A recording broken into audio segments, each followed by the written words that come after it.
Hey everyone, welcome back to my channel. Hope everyone's doing fine.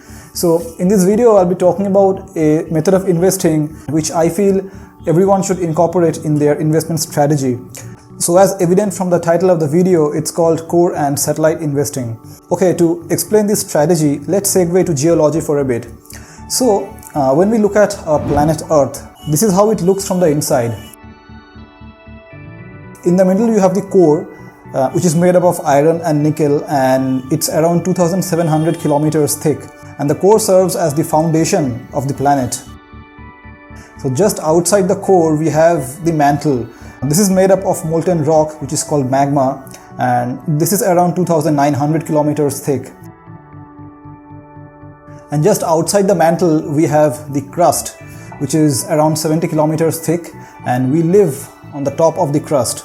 Now, why suddenly the geology lesson? Now, when I thought about explaining core and satellite investing, this is the analogy that came to my mind, and I thought it's easier if it is explained this way. So even your total investment portfolio can be divided into multiple layers, just like our planet Earth. So at the center, you have the core, which acts as the foundation of your portfolio, and then there are multiple layers beyond your core. Now, as you move away from the core, the risk level of the investments included in those layers keeps increasing. So the investments that belong at the core of your portfolio, they have the least amount of risk, and the investments which belong to the outermost layer, they have the maximum amount of risk. So you can think of it this way: your core has a risk level of 1, the layer beyond that has a risk level of 2, and so on and so forth. Now, depending on your age and capability to take risk, you might have only the core and no layers at all, or you might have multiple layers beyond the core. So to clarify and help you understand the entire thing in a better way, let me give you examples of the investments that you can include in these multiple layers. So let's say you have a total portfolio size of around rupees 10 lakhs. At the center we have the core, which, like I said, should serve as the foundation of your portfolio.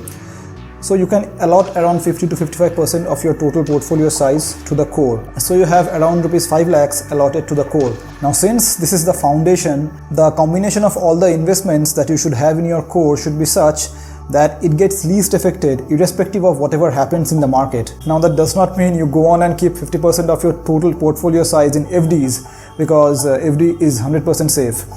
And anyways, nothing is 100% safe.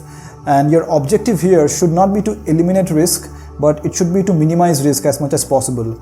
So here's how you can do it. You can keep a combination of 3 types of investments here. So you can have debt, equity, and gold.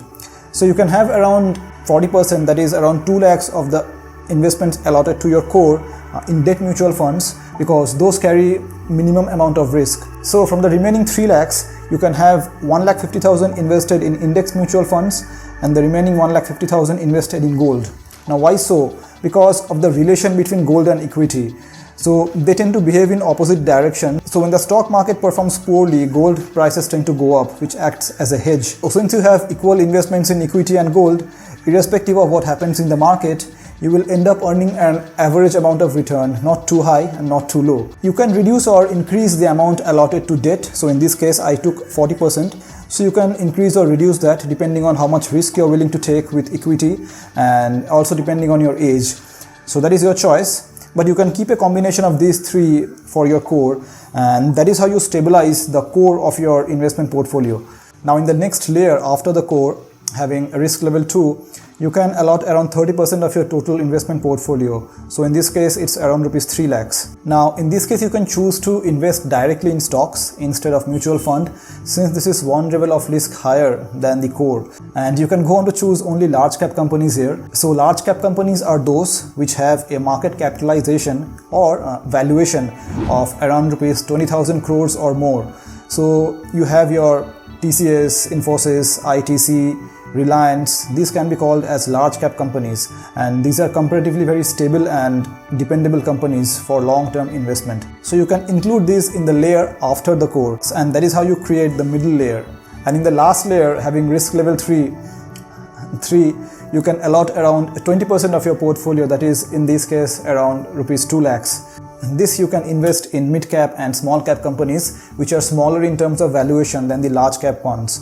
These stocks have more scope for growth in them, and hence they can give you better return than their large-cap counterparts. and because of the same, they carry greater amount of risk as well. Now, for the sake of this video, we have only taken 3 layers, similar to our planet Earth, which I told you in the beginning. But like I said earlier, depending on your age, your knowledge, and your risk appetite, you can have even layers after 3 or 4. So if you want to take it one step further after the 3rd layer, where we stopped in this video, maybe you can invest in crypto in that layer, because that is even more riskier. Then if you have to invest in a layer beyond that, that is having suppose risk level 5, you can invest in startups if you have the capital with you, because that is again even more riskier. So you get the overall picture, right? The idea is to have a solid and stable core and have riskier investments surrounding your core, so that the overall returns that you get from your portfolio keeps increasing.